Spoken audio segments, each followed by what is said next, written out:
સુરતના સળિયા હેમાદ વિસ્તારમાં રહેતા સૌરાષ્ટ્રના પરિવારની ધોરણ 8માં અભ્યાસ કરતી તરુણી સાથે ફ્રેન્ડશિપ કરી ફરવાના બહાને શરીર સંબંધ બાંધ્યો હતો.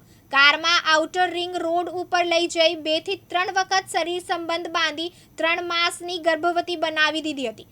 પરપ્રાંતીય કાર ડ્રાઈવર યુવાન વિરુદ્ધ સારોલી પોલીસે દુષ્કર્મની ફરિયાદ નોંધી મધ્યપ્રદેશની સરહદ ઉપરથી ઝડપી પાડવામાં સફળતા મેળવી છે. સુરતના સળિયા હેમાદ ગામ વિસ્તારમાં રહેતા મૂળ સૌરાષ્ટ્રીયન પરિવારની ધોરણ 8માં અભ્યાસ કરતી 13 વર્ષ અને 10 મહિનાની તરુણીને 2 દિવસ અગાઉ પેટમાં દુખાવો થયો, જેથી તેણીએ માતાને કહ્યું હતું કે છેલ્લા 3 મહિનાથી માસિક આવતું બંધ થઈ ગયું છે અને પેટમાં દુખાવો થાય છે.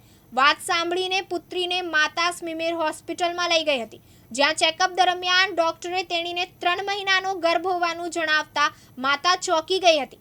તરુણીને ઘરે લઈ ગયા બાદ તેની પૂછપરછ કરતા જણાવ્યું હતું કે નવેમ્બર 2024માં ધનતેરસના 2 દિવસ અગાઉ હું પપ્પાની ચા નાસ્તાની દુકાને ગઈ હતી, ત્યારે ઘર નજીક એક યુવાને ઈશારો કરી મને તેની પાસે બોલાવીને મારું નામ પૂછ્યું હતું. ત્યારબાદ તેનું નામ પૂછતા રાઘવેન્દ્ર સિંઘ ઉર્ફે નિતિન વીર સિંઘ હોવાનું અને ફ્રેન્ડશિપ કરવી છે એવું પૂછતા મેં હા કહ્યું હતું. બાદમાં મોબાઈલ નંબરની આપ-લે કરી હતી. ત્યારબાદ અમે બંને નિયમિત રીતે વાત કરતા હતા અને ધનતેરસના દિવસે સાંજે મને શુભમ ઇન્ડસ્ટ્રીઝની પાછળ મળવા બોલાવી હતી, જ્યાંથી વાત કરવાના બહાને કારમાં બેસાડીને આઉટર રિંગ રોડ ઉપર અવાવરૂ જગ્યાએ લઈ જઈ શારીરિક અડપલાની સાથે શરીર સંબંધ બાંધ્યા હતા. આ રીતે 2 થી 3 વખત મળવાના બહાને બોલાવી કારમાં બેસાડી અવાવરૂ જગ્યાએ લઈ જઈ સંબંધ બાંધ્યા હતા.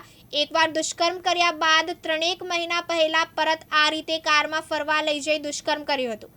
ભાંડો ફૂટી જતા જ રાઘવેન્દ્ર ઉર્ફે નિતિન વીરસિંઘ ભદોરિયા વતન મધ્યપ્રદેશ ભાગી ગયો હતો, જેથી સારોલી પોલીસની ટીમ મધ્યપ્રદેશ પહોંચી હતી.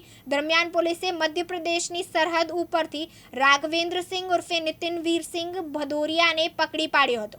સાબિર સૈયદ, દિવ્યાંગ ન્યૂઝ, સુરત.